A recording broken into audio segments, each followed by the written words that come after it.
بسم اللہ الرحمن الرحیم. اللہم صلی علی محمد وعلی آل Muhammad. Welcome to the show. My name is Faiq Izhar Hussain Siddiqui. صاحبوں، لوگ پوچھتے ہیں حالات کب بدلیں گے؟ اب یہ ایک ایسا موضوع ہے کہ اس پہ تو 40-50 منٹ سے بھی زیادہ ٹائم چاہیے تفصیل میں جانے کے لیے، لیکن میں چند اہم پوائنٹس، بیسک پوائنٹس آپ کے سامنے ضرور رکھنا چاہتا ہوں تاکہ آپ خود سوچیں کہ آپ کس ڈائریکشن میں جا رہے ہیں اور حالات بدلیں گے یا نہیں بدلیں گے. پاکستان میں آج ہر طبقہ موجودہ صورتحال سے پریشان ہو گیا ہے. اب تو فلم سٹار، کرکٹرز، وہ سب آواز اٹھانے لگے ہیں اور کہنے لگے ہیں آگے بڑھو، راستہ چھوڑو، لیکن وہ راستہ نہیں چھوڑ رہے. انہوں نے محبوب لیڈر پہ 200 مقدمات قائم کیے ہوئے ہیں. ہماری ایک ملنے والی ہیں، خاتون ہیں، بہت ضعیف خاتون ہیں، بہت پڑھی لکھی خاتون ہیں. وہ اکثر یہ مجھ سے کہتی ہیں کہ بھائی تم یہ بتاؤ یہ حالات کب بدلیں گے، تم ہمیں ایک بات بتا دو. جیسے ایک تاریخ بتا دو، ایک مہینہ بتا. میں کیسے بتا دوں ان کو کہ یہ حالات کب ٹھیک ہوں گے؟ میرا جی چاہتا ہے کہ کبھی کبھی میں ان سے سچ بتا دوں کہ یہ حالات آپ کی زندگی میں اور شاید میری زندگی میں بھی نہیں بدلیں گے. امید نہیں، حقیقت یہ ہے. بات تو سچ ہے، اگر بات ہے رسوائی کی کیسے کہہ دیں، کس دل سے کہیں اس ملک کے لیے یہ بات جس کے لیے ماں باپ نے سب کچھ لٹایا تھا. خیر، اچھا، وہ ایک اور بات کہہ رہی تھیں. اس دن وہ کہنے لگی ارے بھائی کوئی جا کے عاصم منیر کو یہ بات کیوں نہیں سمجھاتا کہ قائد اعظم نے یہ بات واضح طور پہ کہہ دی تھی کہ فوج جو ہے وہ ان کی سرونٹ ہے سویلینز کی. تو میں نے سوچا کہ اب یہ بات میں انہیں کیا بتاؤں کہ یہ جرنیل قائد اعظم لیاقت علی خان کو دفنا چکے ہیں، ان کی کوئی بات ان کو یاد نہیں ہے، یہ ان کی کوئی پرواہ نہیں کرتے. لیاقت علی خان کے تو سینے پہ گولی انہوں نے چلوائی تھی. خون کا فوارہ جب پھوٹا تھا تو انہوں نے کہا تھا یا اللہ پاکستان کی حفاظت کرنا. وہ ایسے پرائم منسٹر تھے جنہوں نے اپنی جائیدادیں 22 گاؤں پاکستان کی خاطر چھوڑ دیے تھے. ہر جگہ پاکستان کو اپنی جائیدادیں دے دی تھیں، اور آج نواز شریف نے ہر ملک میں اپنی جائیداد بنائی ہے. زرداری نے ہر جگہ، جرنیلوں نے جزیرے خریدے ہیں. یہ حالات کر دیے ان سب نے. تو یہ کہاں لیاقت علی خان کی بات سمجھیں گے یا جناح صاحب کا کہنا مانیں گے؟ خیر، لوگ دیکھیے، حالات اس وقت بدلتے ہیں جب ذہن بدلتا ہے، جب آپ کی لیڈرشپ اپنے ذاتی مفاد کو قربان کرتی ہے قومی مفاد کی خاطر، جب عوام بھی قربانی دینے کے لیے تیار ہو جاتی ہے، تب حالات بدلتے ہیں. جو لیڈرشپ گزشتہ 70 سال سے آپ کے سامنے آ رہی ہے لیاقت علی خان کے بعد سے آج تک، اس میں سوائے عمران خان کے میں نے کسی کو ایسا نہیں دیکھا، کسی حکمران کو جو ذاتی مفاد کو ملکی مفاد پہ قربان کرنے کی ہمت جرت رکھتا ہو.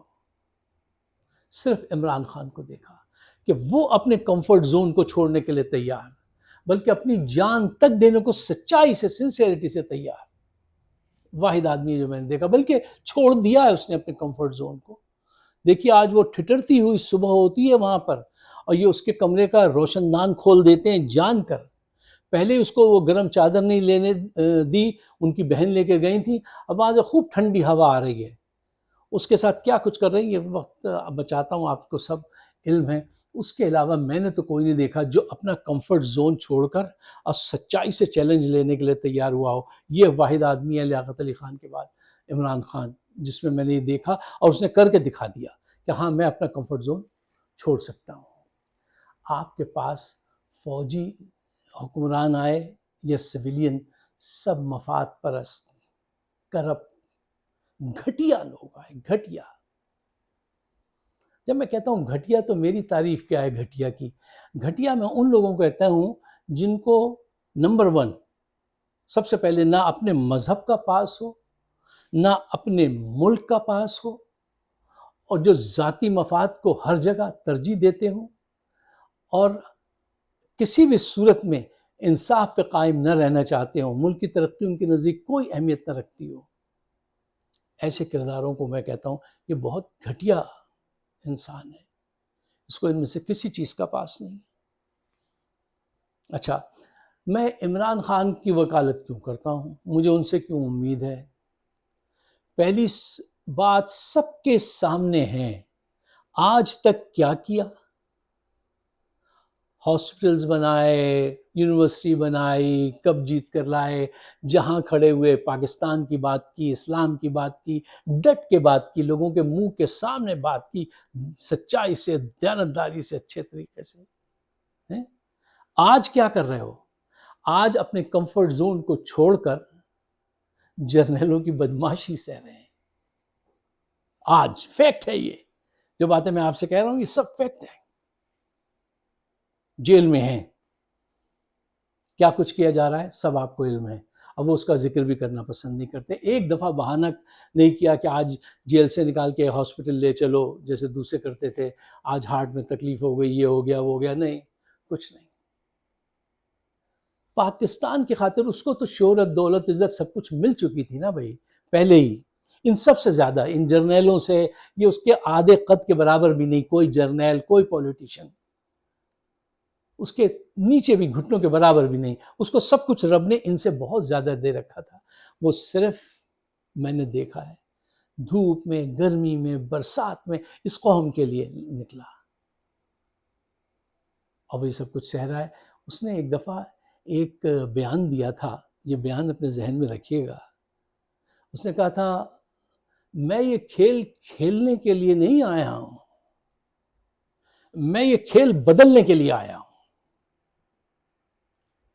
میں سیاست میں کھیل کھیلنے نہیں، میں سیاست کا یہ چلن بدلنے کے لیے آیا ہوں کہ اس سے ملک کو نقصان ہے، فیئر سسٹم لاؤ تاکہ سب ترقی کر سکیں، معاشرے کا ہر طبقہ آگے بڑھ سکے۔ ایک بیان۔ دوسرا اس کا ایک بیان، ایک دفعہ کچھ نوجوان ینگسٹر اسٹیج پہ آئے تو اس نے اپنی تقریر میں ان سے مخاطب ہوتے ہوئے کہا میں یہ جنگ اپنے لیے نہیں تمہارے لیے لڑ رہا ہوں، اور ایک دن تمہیں تخت پہ بٹھا کے میں چلا جاؤں گا۔ اس کو علم ہے، اس کی یہ خواہش ہے۔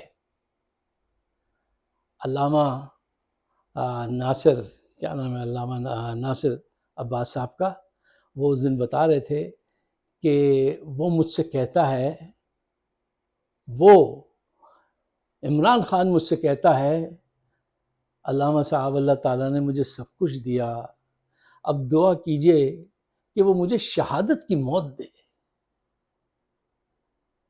وہ کہتا ہے میں تم کو بٹھا کے ایک دن چلا جاؤں گا۔ اور اس کا ہی ایک اور تیسرا بیان، یہ بیان میرے ذہن میں رہتے ہیں، آپ بھی اپنے ذہن میں رکھیے۔ وہ کہتا ہے کہ اب تو میں نے اس جنگ کا آغاز کر دیا، یا تو یہ کرپٹ لوگ بچیں گے یا پاکستان بچے گا۔ اب ہمیں اس کے اس بیان کو سچ کر کے دکھانا چاہیے، اور اس کی راہ میں جو ہرڈلز ہیں ان کا چھوٹا سا کچھ پوائنٹس میں آپ کے سامنے ضرور رکھنا چاہتا ہوں۔ اچھا، میں آپ کے سامنے ایک سیدھی سی بات رکھنا چاہتا ہوں۔ دیکھیے، عاصم منیر 2.5 سال سے حکومت کر رہے ہیں، کروا رہے ہیں، کر ہی رہے ہیں، وہ تو آگے تو بس ایسے ہی پپٹس ہیں۔ ان کو یہ اندازہ ہو چکا ہے کہ یہ سب نااہل لوگ ہیں، کرپٹ لوگ ہیں، سرٹیفائیڈ کرپٹ لوگ ہیں، جو ان کے ساتھ مل کر ملک کو تباہ کر رہے ہیں، فوج کے امیج کو یہ کھا گئے۔ کیا عاصم منیر کی طرف سے آپ نے یہ خواہش دیکھی، کوئی ایکشن دیکھا کہ وہ کہیں انف از انف، اس سسٹم کو بدلو، اس قیادت کو بدلو اور پاکستان کی اساس مضبوط کرو. کیا ان کے پاس یہ سوچ ہے؟ دیانتداری سے جواب دیجیے. نہیں ہے.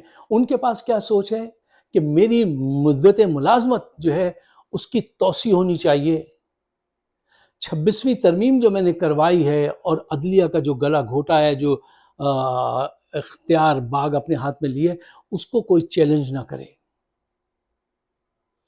یہ لیڈر ہیں، یہ نیشنل سطح کے لیڈر ہیں. یہ نہ تو انٹرنیشنل سطح پہ ان کا کوئی مقام ہے، نہ ہی یہ پاکستان کی نیشنل سطح کے لیڈر ہیں. اس سوچ کے لوگ جو آنکھوں سے دیکھ کے اگر یہ فیصلہ کرتے، چارلز ڈیگال کا آپ نے پڑھا ہوگا نا، الجیریا کی آزادی میں اس نے کیا کیا تھا؟ پورا ملک خلاف تھا. اس نے کہا نہیں، اس سے فرانس کی ترقی رکی ہوئی ہے، ہم ایک اس میں ٹرموائل میں پھنس گئے ہیں. اس نے کہا ریفرینڈم کراؤ اور جو بھی فیصلہ آئے اس کو قبول کر لو، ان کو جانے دو. اس کو ہارٹ اٹیک ہوا، لوگوں نے برا کہا، اس کے خلاف مظاہرے کیے، لیکن اس نے قومی مفاد میں فیصلہ کیا اور اس کے بعد فرانس نے کتنی ترقی کی وہ آپ کے سامنے ہے. یہ چارلز ڈیگال جیسا کوئی سٹیپ لیں گے؟ نہیں. یہ تو لمبے قرضے لیں گے. وہ لینا چاہتے ہیں کس لیے؟ آپ جان لیجئے کس لیے. ان کی نگاہ میں تو ریکارڈک کا خزانہ ہے جو چاہتے ہیں جلد سے جلد بک جائے. 15% شیئر $540 ملین میں سعودی عرب کو. یہ وہ کردار ہی نہیں ہے جو ملک کے لیے کوئی کام کر سکیں، آگے بڑھ سکیں. اچھا صاحب، اب عاصم منیر جو ہیں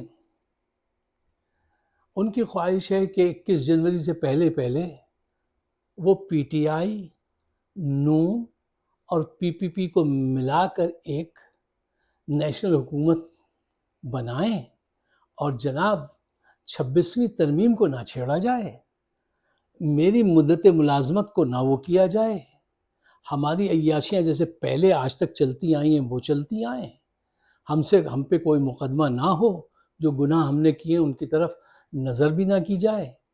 یہ خواہشات، ان نیک خواہشات کا اظہار اس سے کیا جا رہا ہے، عمران سے. اور آپ کیا سمجھتے ہیں وہ ان کی یہ خواہشیں پوری کرے گا؟ نہ. یہ عمران خان اور نواز شریف کے فرق کو ہی نہیں سمجھ سکے ہیں آج تک، اور یہ پرانا فارمولہ لگا رہے ہیں، ڈنڈے والا، پریشر والا اور ذہنی ٹارچر کرنے والا، کہ وہ جلدی سے گیو اپ کر دے گا. وہ نہیں ہے. ان کو اس کا احساس نہیں ہو رہا. اچھا، ایک آخری بات دیکھیے، میں نے کہا ہمیں کوئی نیشنل سطح کا، انٹرنیشنل سطح کا کوئی لیڈر نہیں ملا آنےسٹ جو قوم کے ساتھ، سوائے اس کے عمران خان کے. لیکن اس کی ایک بڑی بدنصیبی بھی ہے ساتھ میں، وہ ہے اس کی موجودہ قیادت. جب سے وہ جیل میں ہے، یہ قیادت اگر سچی ہوتی تو وہ اب تک جیل سے باہر ہوتے. اس میں ان کا بھی قصور ہے، انہوں نے اس قیادت کی، ان کو ٹائم ہی نہیں ملا ان کی کوئی وہ کرتے، تربیت کرتے. کہاں تربیت ہوئی مجھے بتائیے. اچھا، یہ قیادت جو ہے یہ کمپرومائز ہے فوج کے ساتھ. کوئی 30% ہے، کوئی 50% ہے، کوئی صرف انفارمیشن دیتا ہے، کوئی صرف بات کو تھوڑا سا ڈائیلوٹ کر کے عوام کے سامنے پیش کر. مختلف قسم کی گریڈ میں کمپرومائز ہوئے لوگ ہیں. ان کی حالت، کبھی آپ نے بازار میں جب سبزی لینے گئے ہوں تو وہاں لوگ، کچھ معصوم لوگ آلو خرید رہے ہوتے ہیں اور اس میں چھابڑی میں آلو رکھے ہوتے ہیں جو آگے سے گندا ہے، پیچھے سے صاف ہے، ادھر سے خراب ہے، ادھر سے ٹھیک ہے. یہ سارے وہ آلو ہیں، ان میں سے ہر ایک جو کہیں سے اچھا ہے تو کہیں سے سڑا ہوا ہے. اب فیصلہ کرنا اتنا مشکل ہوتا ہے کہ ان میں سے کون سا صحیح ہے. آلو تو پھر آلو ہے، اس کو کاٹ کے بیچ کا حصہ لے لیجئے گا، لیکن ان بد نصیبوں کا کیا کیجئے گا جو چاہتے ہیں جلد سے جلد مذاکرات ہو جائیں اور یہ جدوجہد جو ہمارے کندھوں پہ آ پڑی ہے یہ دور ہو جائے اور اسمبلی میں ہم چلے جایا کریں اور وزارت مل جائے اور زندگی آرام میں آ جائے۔ یہ کس بے سکونی میں ہم آ گئے؟ یہ وہ مٹیریل نہیں تھے، ان کی کوئی تربیت نہیں کی گئی تھی۔ تربیت ہر سطح پہ ضروری ہوتی ہے، ہر سطح پہ ضروری، چاہے انڈیویجول آپ کی ذاتی زندگی ہو، میاں بیوی کا ریلیشن شپ ہو، بہن بھائیوں کا ریلیشن شپ ہو، بزنس پارٹنر ہو اس کا ہو، استاد اور ٹیچر کا ہو، یا پولیٹیکل پارٹی، ہر جگہ تربیت ضروری ہے۔ وہ نہیں کی گئی۔ آج اس کا انجام یہ ہے کہ ہمارے پاس اتنا عظیم لیڈر موجود ہے اور قیادت، ہائے ہائے ہائے، کیا کیا پاکستان کے نصیب دیکھو کہاں کہاں جا کے ٹھوکر کھاتے ہیں۔ خیر، یہ باتیں سچی باتیں ہیں، یہ دل شکن باتیں ہیں، میں جانتا ہوں، سمجھتا ہوں، اور میں یہ بھی جانتا ہوں کہ لوگ جو ہے وہ کہتے ہیں فسانے سناؤ، کیا مصرع تھا، یہ دنیا یہ دنیا حقیقت کی قائل نہیں ہے، فسانے سناؤ، فسانے بہت ہیں۔ جبکہ عظیم قومیں جو ہوتی ہیں وہ حقیقت پسندی کو زیادہ توجہ دیتی ہیں، اور دینی چاہیے۔ ہمارے وہاں یہ جھوٹ بولو، جھوٹی آس دلاؤ، وہ قبول ہے۔ سچی بات بتا کے اس کو گڑھے میں گرنے سے نہ بچانا، وہ کہیں گے نہیں یہ مایوسی پھیلا رہے ہیں۔ لیکن اب ایسے لوگوں کی محنت تو پرواہ اٹھا کے پھینکو باہر، ان کی پرواہ نہیں کیجیے۔ اگر آپ میری بات سے اتفاق کرتے ہیں تو پاکستان کے بہتر مستقبل کے لیے اس کو شیئر ضرور کیجیے گا، اور مجھے اپنے خیالات سے نوازیے گا۔ آپ سب کا بہت بہت شکریہ۔ خدا حافظ۔